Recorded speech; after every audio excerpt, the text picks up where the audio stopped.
just to let you know, this call is being recorded. We will work to put together a transcript for all of you to put out early in the week. At this point, I would like to introduce Secretary Anthony Foxx to open with some comments, and then we'll hear from FAA Administrator Michael Huerta. Mr. Secretary? Thank you, Sasha, and thanks all of you for your patience this morning and for joining this call.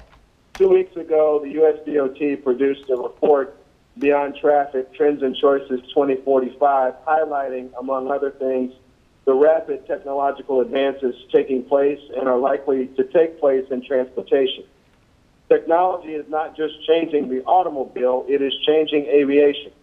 We in the United States want to capture the potential of unmanned aircraft, and we have been working to develop a framework for the safe integration of this technology into our airspace. In recent years, we have begun a series of actions designed to keep America at the forefront of aviation. We've approved several test sites around the U.S.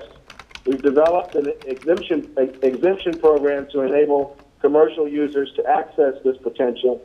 And today, we take another step forward with the announcement of our small UAS rule. From entertainment to energy to agriculture, there are a host of industries interested in using UAS to improve their business. But for us at USDOT, the first threshold always is and must be keeping the American people safe as we move to integrate these new types of aircraft into our skies. Well, today we're announcing a proposed rulemaking that will help us do just that. The rule addresses two basic safety issues. One, keeping unmanned aircraft well clear of other aircraft. And two, mitigating any risk to people and property on the ground. As a result, we're proposing some common sense safety measures to keep everyone safe. And there are things like not allowing flight of these aircraft near an airport or more than 500 feet above the ground. Or if you're operating one, they have to be within your line of sight at all times. And you have to be able to see them with your own two eyes, not with binoculars. And the aircraft must weigh less than 55 pounds, or you can't operate it at night. That's and, not or. This rule does not apply to recreational users. There are already rules in place for that.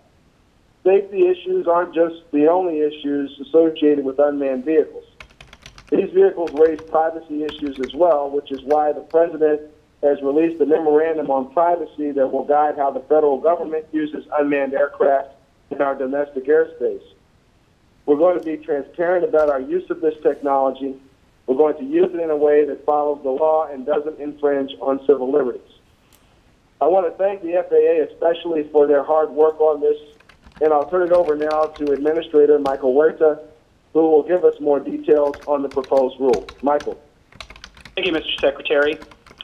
Today's proposed rule is the next step in our continuing efforts to integrate unmanned aircraft systems into our nation's airspace. As you heard from the Secretary, we've made a lot of progress. Last year, we published a comprehensive plan and roadmap to safely integrate unmanned aircraft, and we also opened 6 test sites across the country for research on unmanned aircraft. We approved the first ever commercial operations in the Arctic, and we have granted more than 24 exemptions for commercial use of unmanned aircraft in domestic airspace.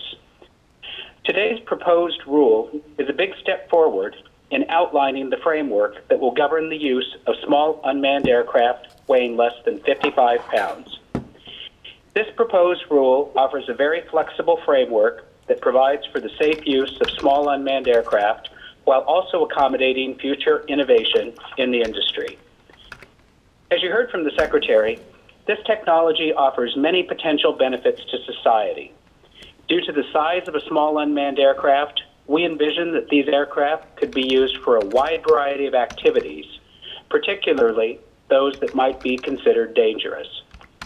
Under this proposed rule, these aircraft could inspect utility towers, antennas, bridges, power lines, and pipelines in hilly or mountainous terrain. Academic institutions could use them for educational purposes or to pursue research and development. Small unmanned aircraft could also support wildlife conservation or be used to monitor crops. They can help with search and rescue, and they can be used to shoot scenes for films and television.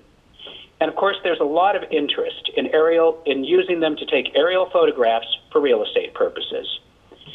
In many cases, unmanned aircraft can do these tasks with less risk than a manned aircraft that might have to fly in dangerous terrain or in bad weather.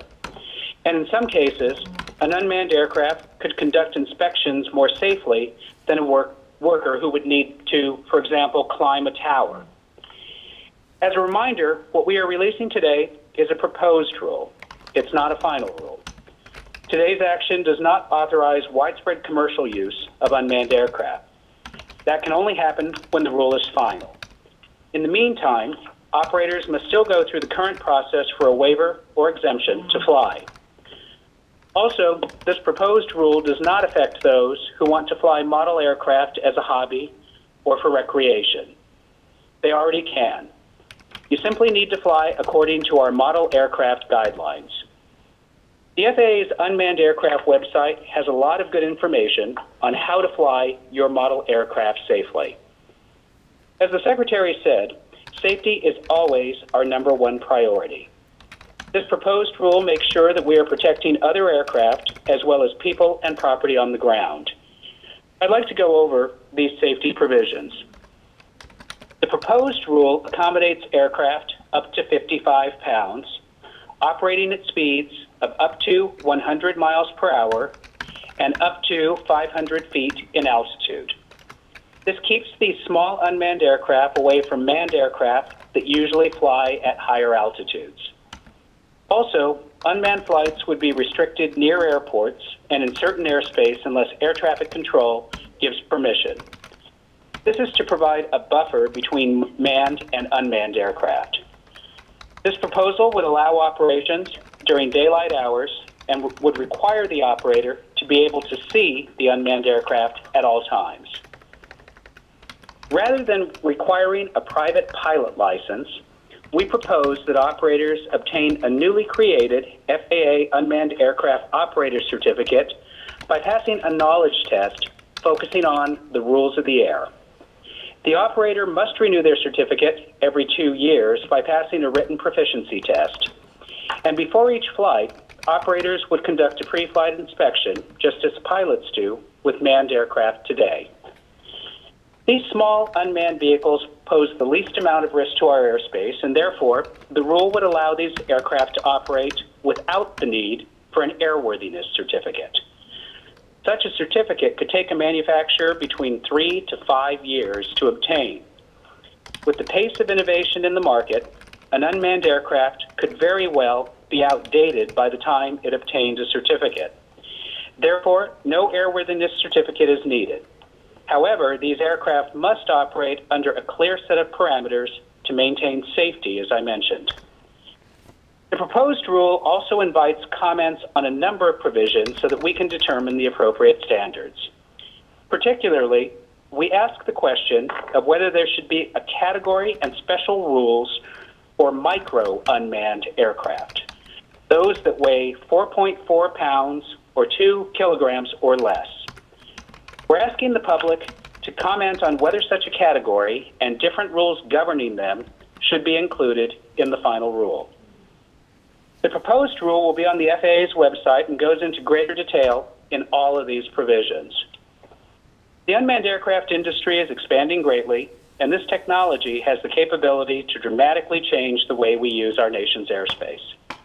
We've been working tirelessly to address all the special characteristics of unmanned flight so that we can safely expand the use of those innovative aircraft in routine operations across the country. Today's proposed rule is a milestone in that effort. We're doing everything that we can to safely integrate these aircraft while ensuring that America remains the leader in aviation safety and technology. So thank you for joining us today, and I'd like to pass it back to Secretary Foxx. We do have a couple questions, sir. The first one comes from Joan Lowy of the Associated Press, who's on the call. Her question is this: how long before you think the rules can be made final? GAO estimated 2 to 3 years because of the requirements of the rulemaking process and expected large number of comments. Well, I'll start and Michael jump in. We believe this is an important step, and we also value the input of the public in what we're putting forward today. We certainly want to hear from as many stakeholders as possible, and that will have something to do with how long it takes us to move forward. But let me say that we're committed to the overall framework of safely integrating UAS into our airspace, and this is a very important step towards that goal. All right.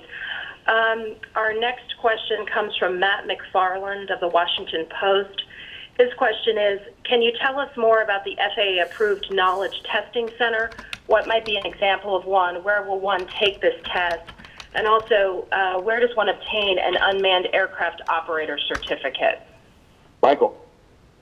Okay, the rule lays out both of these as proposals, but our objective would be that the Knowledge Testing Center would be very widely available, and there are many organizations that provide testing services.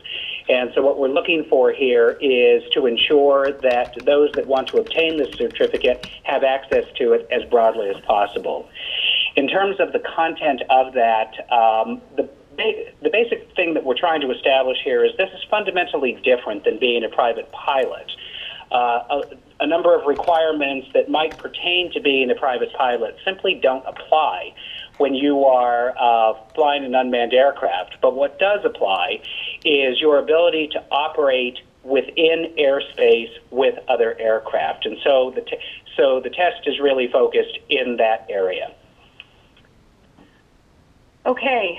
The next question comes from Jack Nickus of the Wall Street Journal. He has a couple questions, so I'll just start with the first few. To clarify, under the proposed rules, once an operator has an operator certificate from the FAA, he or she can fly any UAS under 55 pounds commercially, as long as it's during daytime under 500 feet and within sight. Is that correct? The second part of that question is, once they have a blanket approval to fly commercially, is that allowable as long as they follow certain rules? Mike? Yeah.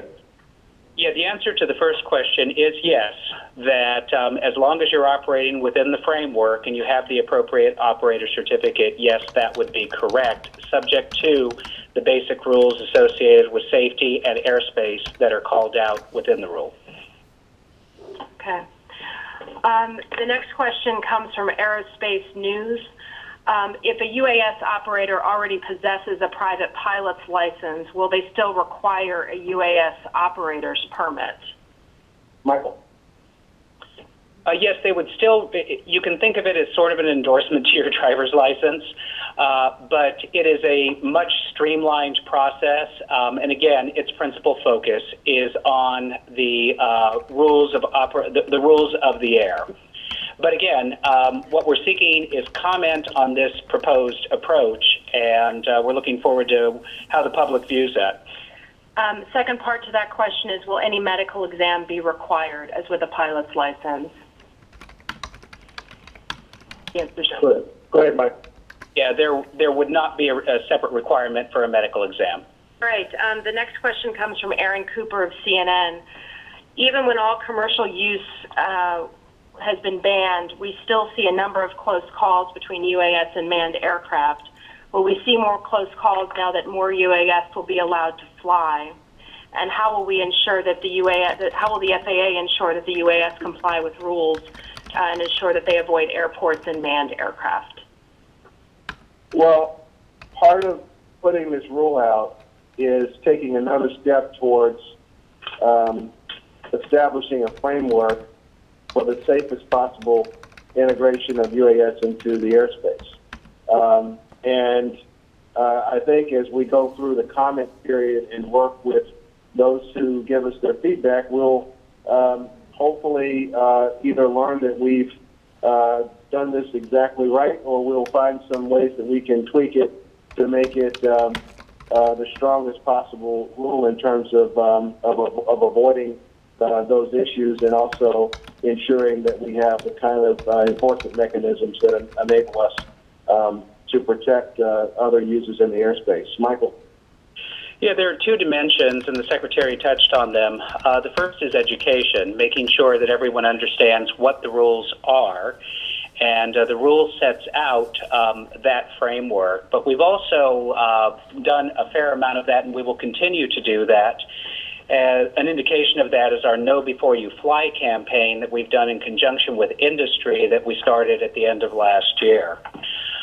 We also, of course, have enforcement tools that are available, and what we want to do is ensure that anyone who is flying in a careless or reckless manner that would be endangering the public or other users of the airspace, that we take appropriate enforcement action against those activities.